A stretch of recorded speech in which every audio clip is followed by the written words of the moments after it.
Hello everyone, and another week, another Monday message from me to you. It's Monday the 27th of April. We're going into week 6. Wowee, week 6 of this new little pause that we've got in our lives. And how's yours going? Are you feeling it? Are you struggling against it? Are you finding it liberating, or you find it restricting?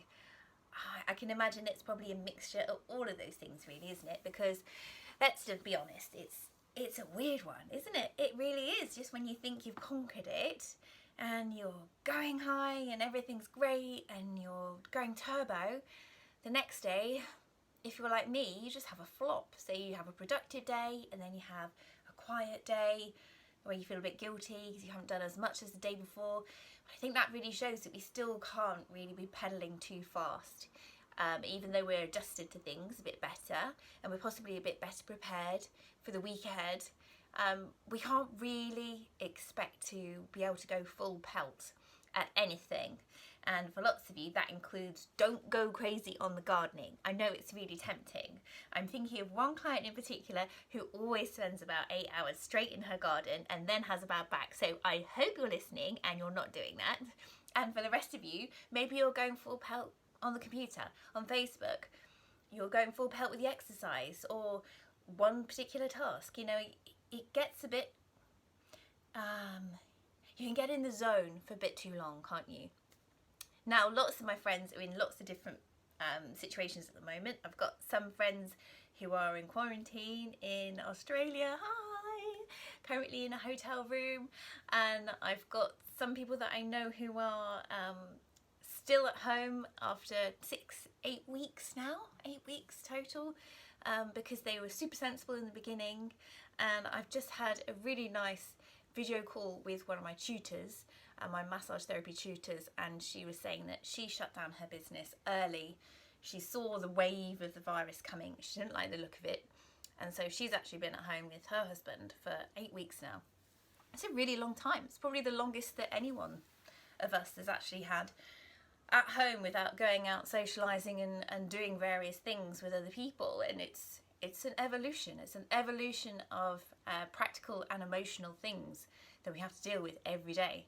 So well done. I know that you're putting all the work in, and it's not easy, especially when you don't have your support network around you, and that includes therapists. So I really miss you guys. I really miss being able to listen to your stories and hear how things are affecting you, and hearing those honest conversations that we only really have with the people we feel we can confide in.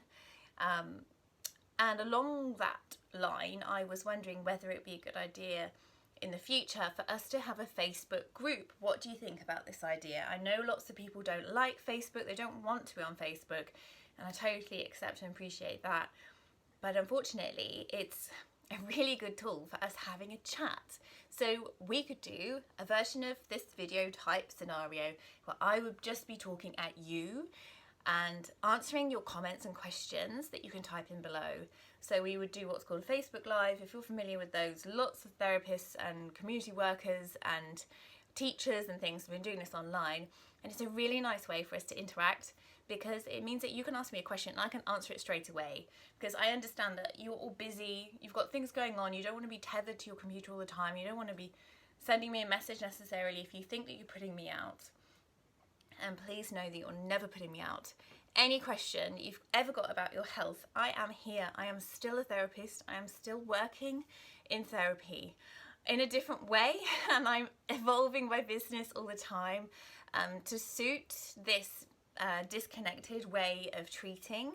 And it's proving to be a little bit of a minefield in a legal sense, which is why it's taking me a little bit longer than I anticipated to create treatments for you guys. But rest assured, I'm going to jump on a course that's just been designed by my tutor, which talks all about how to actually do the legalities of it and set it up as a proper therapy tool. So that's coming in the future, bear with me.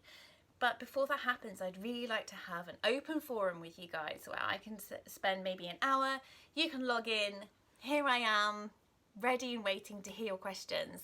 And yes, you will get to see who of my other clients are online at the same time, but you know, you're all from a similar neighbourhood, you're all from the Guildford area, and it's really nice to actually build up that community support group, which comes from like the Walking on Air family, which is an awesome family. And I really would have liked to introduce you all to each other over time, but with our clinic environment as well, like some people come, other people go, you don't see each other, there's no crossover. So that's when we can create that crossover, and when we all go back to whatever form of normality we have at the end of this, you might recognize some people, go, oh, it's you, yeah, how nice. You know, what we will be left with will be enhanced community spirit, and that's what I'm trying to work towards as well. So end of that for now, sorry to blather on. This has been an interesting week for me. We are starting a massive project on a house. We're doing a loft conversion. My husband's a tradesman, and he knows lots and lots of tradespeople who owe him lots of favours, so we're basically having our loft done because people have been very kind in donating their time to us. And because it's our loft, obviously nobody has to come in our house, so it's one of those things we can do outside and with social distancing and super safely. So that's really exciting, and that's why this video is slightly late in the day, because the scaffolders were here putting up all of the scaffolding against the building. So very, very exciting. Banjo was very barky and wasn't sure what was going on. And this week I want to talk to you about something that is really, really interesting, and it's a part of reflexology and it's a part of massage therapy, and that is stimulating the vagus nerve. So it's not Vegas as in Las Vegas, it's Vegas as in vagal. And the vagus nerve is something that science has leapt on because it's proving the link between the gut and the brain. So many of you know that there is a link between your gut bacteria and your mood. And I talk about this quite a lot. I find that digestion is like the foundation of health in so many people. It's not the be all and end all in everybody, but for a lot of people I will be asking you, how's your digestion? What do you eat? Do you think maybe you're intolerant to something? Because everything that happens in your gut affects what happens in your brain, and everything that happens in your brain affects what happens in your gut. Now, when we were kids, we used to get tummy pain because we weren't happy about going to school for whatever reason. Somebody was mean to us, or we didn't like a class, or we didn't like gym or whatever. That would give us tummy aches. So it was kind of like a psychosomatic process where we would think something was wrong, and then we would create a situation in our physicality to reflect that dismay or frustration or worry about something. So one of the things that you could use in terms of an analogy of the vagus nerve would be butterflies in your stomach. So you think the thought and you get the reciprocal feeling in your stomach. So the vagus nerve is involved in controlling your heart rate, keeping your blood pressure stable. It activates your immune system response, helps you relax, and also decreases inflammation. So it's part of the rest and digest side of your nervous system, and this is normally activated when you have reflexology or massage. So you see why I'm so passionate about this is because every time I massage somebody or do reflexology with somebody, they come out with that lovely blissful state and everything seems to melt away. You just feel so much better in yourself. Your shoulders drop, your breathing slows down, and it's a really lovely mode to be in, and that's what we want to encourage, isn't it? We want everybody to feel that peace and that bliss. And in real life, we don't get those moments too often. So why am I talking about vagus nerve now? Well, I'm talking about it because it's to do with your stress response. So the vagus nerve is the longest nerve in your body. It's called the wanderer. So it wanders from here, there, and everywhere. So it wanders from the brainstem all the way down your body. And the important thing about the vagus nerve is that it can become a little bit low in what's called its tone, and the tone is about the difference between your inhalation rate and your exhalation rate. So the bigger the difference between the rate at which you inhale versus the rate at which you exhale, the bigger the difference, the higher the vagal tone. So for example, if you're just breathing in all the time, keeping your breathing really, really shallow, then you're not going to have decent vagal tone. Whereas if you take a breath less regularly and you concentrate on exhaling, which I was teaching about in the breathing video a few weeks ago, then you are going to help to recover from stress better. That means that you can regulate your blood sugar levels. You've got decreased risk of having a stroke or heart disease. You'll generally recuperate and bounce back from stressful situations better. You have better digestion, less migraines, less depression, and less anxiety. So you see how important breathing is in terms of not only calming us down in the moment, but over time, that creating that greater vagal tone. So how do we do that? Well, there's lots of ways that you can do it. Obviously, having a massage and reflexology, brilliant, you know, that's the ultimate, but at the moment we can't do that. So what can we do? We can stimulate it by things like speaking, humming, laughing, because the vagus nerve runs past your vocal cords. Another thing you can do is splash your face with cold water, or if you're really, really brave, you can have a quick blast of cold water at the end of your shower, or some people swear by just having cold water showers. Now, I think that could tip you the other way and make you feel a bit more stressed out. But actually, for some people, that seems to work so well that they lower their heart rate massively. And athletes have started doing this because of the heart rate variability side of what happens when you expose yourself to extremes. So that's another topic, but heart rate variability is a massive sign of general health. Another thing you can do is breathe deeply and slowly, as I've said. Practice something like yoga or qigong. Meditate. If you don't like meditation, you could start doing a mindfulness app. So where you slow your breathing down, you have somebody guiding you through a spoken journey where you would imagine yourself walking through the woods and taking in all the environment around you. All mindfulness is grounding you in the present. If you're in the present moment and you're joyous and you're aware, then overall your vagus nerve is going to be super stimulated, because it's not going to be in a fearful mode where it gets understimulated. So the opposite of vagal tone is the low tone, where it's just a bit lacking, and that comes from being overstimulated, stressed out, frazzled. So we want the opposite of that. So if you think about it, walking in nature, having a nice soothing bath, going to bed early, singing along to your favourite song, all these things make logical sense, don't they, really? But all those things are going to come together to increase the power of your vagal tone.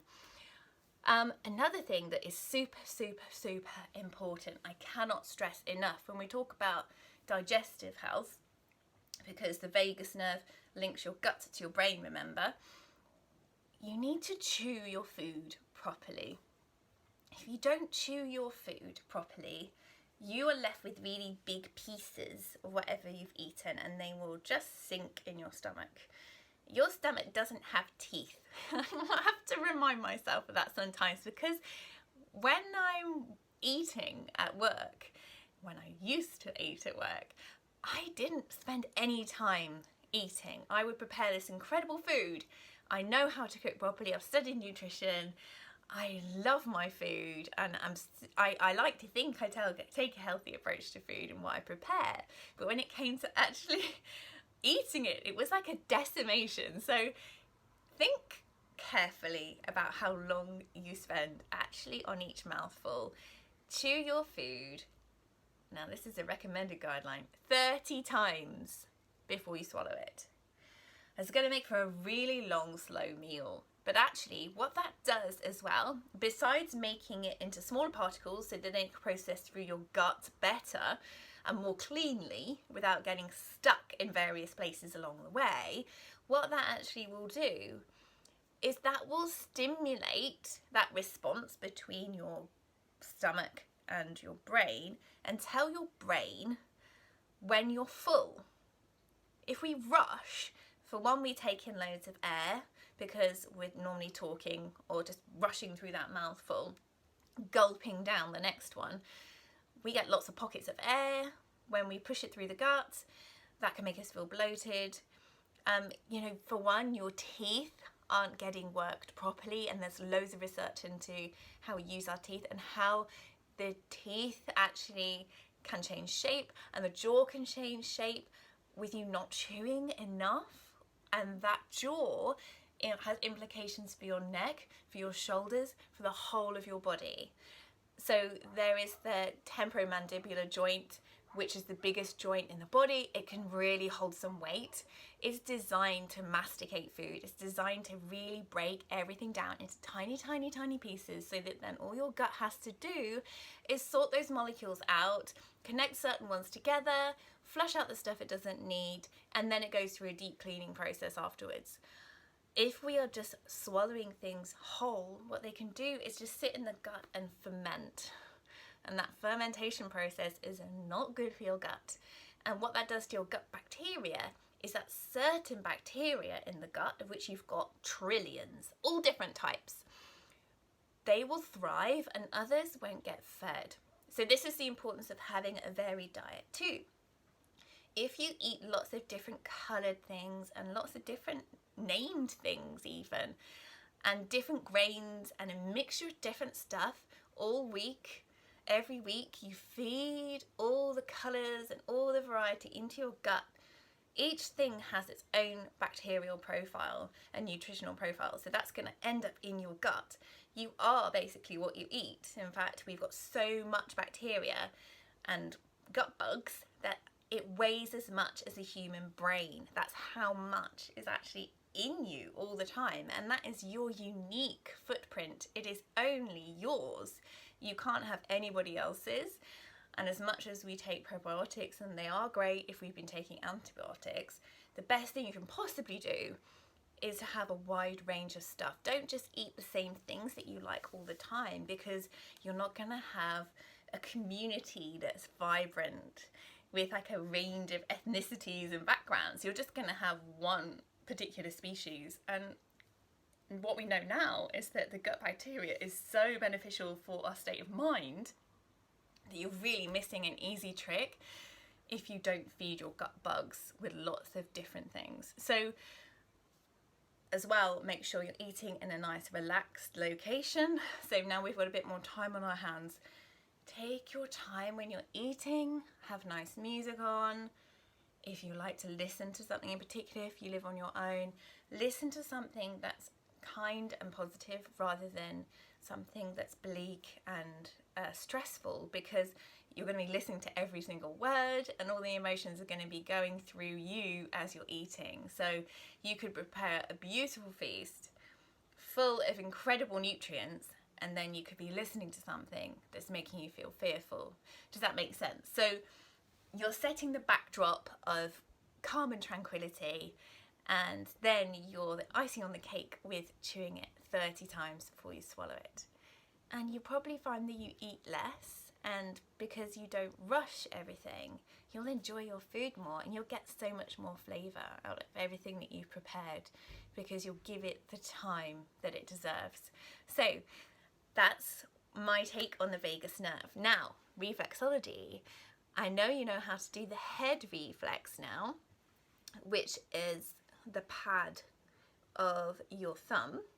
But if you turn your thumb over, and please don't do this if you are wanting to be pregnant, or you think you might be pregnant, or you are pregnant, by the way, because there are acupressure points all over your hand. And the reason that we train to be reflexologists is so that we know how to avoid certain places as well, and we don't want to overstimulate if you're already overstimulated by being pregnant. Okay, so don't do this if you're pregnant, but otherwise just go carefully and don't overdo this for anyone, please. But it has lots of benefits because we can directly stimulate the vagus nerve on our own hands, which is awesome. So it starts at that first joint here, It's just off center, slightly closer to your digits. So it's on this side of your thumb. And all you have to do is work from that joint there, follow this ligament down, and go to the base of the thumb. And there will be a point which is a little bit gnarly. It might be a little bit prickly.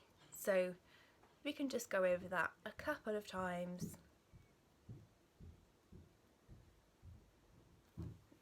Maybe once a day. That's going to stimulate the vagus nerve.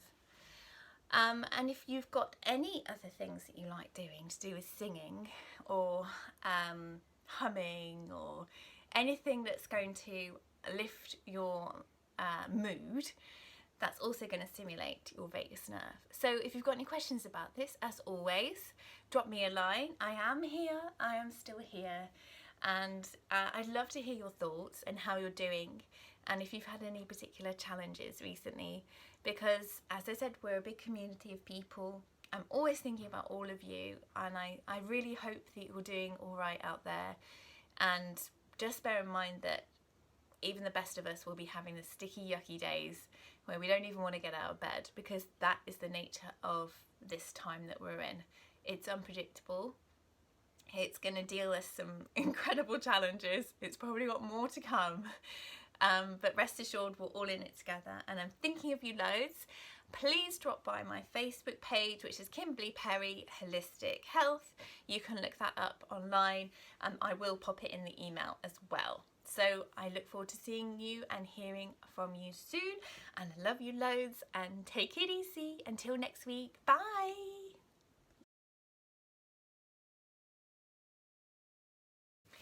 Right, lovelies, just a quick little exercise that's come from that fantastic book that I brought up a little while ago, which is Don't Sweat the Small Stuff. If you can find this book, it's just will make you laugh. It'll make you laugh because it's just all the stuff that humans do that's just stupid, and why we shouldn't worry about it.